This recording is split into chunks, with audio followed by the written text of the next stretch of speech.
Hello dear students, welcome back to the science class. Be ready with your science book Mastering Science. We will start reading chapter 6, Soil part 1. Children, let's start reading of chapter number 6, Soil.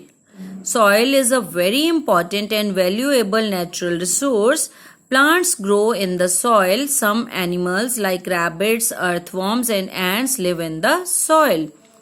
Big pieces of rocks break down into tiny pieces by the heat of the sun, moving air and running water. This process is called weathering. When these tiny pieces mix with organic matter, remains of dead plants and animals and mineral soil is formed. Hence, the uppermost layer of the earth that contains minerals, some amount of air, water and organic matter is called soil. Soil is composed of gravel, sand and clay particles. Yes, dear students, is soil very important and valuable natural resource? Yes, it is, because plants grow in the soil and some animals like rabbit, earthworms and ants live in the soil. Soil जो है बहुत ही important and valuable natural resource है. इसमें plants grow करते हैं और animals like rabbit, earthworms और ants जैसे animals इसमें रहते हैं. Big pieces of rocks break down into tiny pieces. जो बड़ी बड़ी रॉक्स होती हैं उनके जब टूट जाने के बाद जो टाइनी पीसेस होते हैं वो क्यों बनते हैं टाइनी पीसेस? क्योंकि उनके ऊपर सन की हीट पड़ती है, मूविंग एयर का प्रेशर होता है, रनिंग वाटर का भी प्रेशर होता है. मतलब कि sometimes these rocks have to face the heat of the sun and after that they have to face the pressure of the air and running water. ये कभी उसके ऊपर सन की हीट पड़ती है, कभी एयर का प्रेशर होता है, कभी रनिंग वाटर होता है.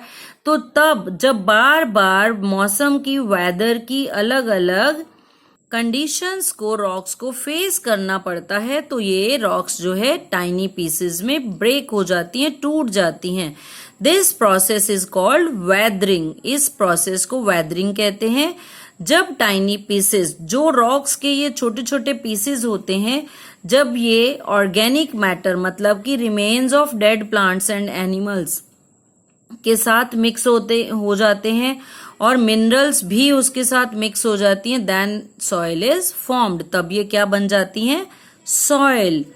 इसलिए सॉइल का जो सबसे ऊपर का पार्ट होता है, अपर मोस्ट लेयर होती है, उसके अंदर मिनरल्स, कुछ part amount of water, air और ऑर्गेनिक मैटर सब कुछ मिक्स हो जाने से this is called soil.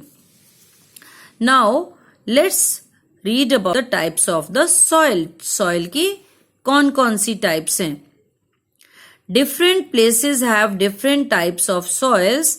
The type of soil depends upon the kind of rocks from which it is formed. Soils differ in size, color and texture of particles. There are mainly three types of soils: sandy, clayey and loamy. Yes, dear students, जो soil है वो place के according differ करती है. अलग अलग जगहों पर अलग अलग तरह की soil होती है and it depends upon the kind of rocks. किन रॉक्स के साथ ये सॉइल बनी होती है ये उस पे डिपेंड करता है, डिफर करता है कि जो सॉइल है वो कौन सी रॉक्स से फॉर्म हुई है. Soil differ in size. Soil जो होती है वो अपने साइज, कलर और टेक्सचर ऑफ पार्टिकल्स की वजह से भी डिफर करती है. There are mainly three types of soils. तीन तरह की सॉइल्स होती हैं: sandy, clayey and loamy. First, let's discuss about the sandy soil. It mainly contains sand, big light and loosely packed particles. Sandy soil आपने देखा होगा जिसको हम रेत भी बोलते हैं या रेती बोलते हैं. You can see this. This is the sandy soil.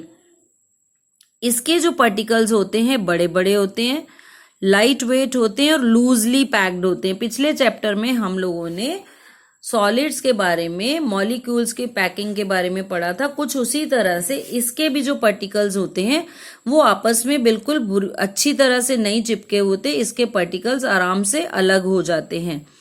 It is found in deserts and on sea shore. या तो ये डेजर्ट्स में मिलती है या फिर सी शोर मतलब कि समुद्र के किनारे मिलती है। इट इज येलो और light brown in colour. It cannot hold much water as water passes through its particles easily.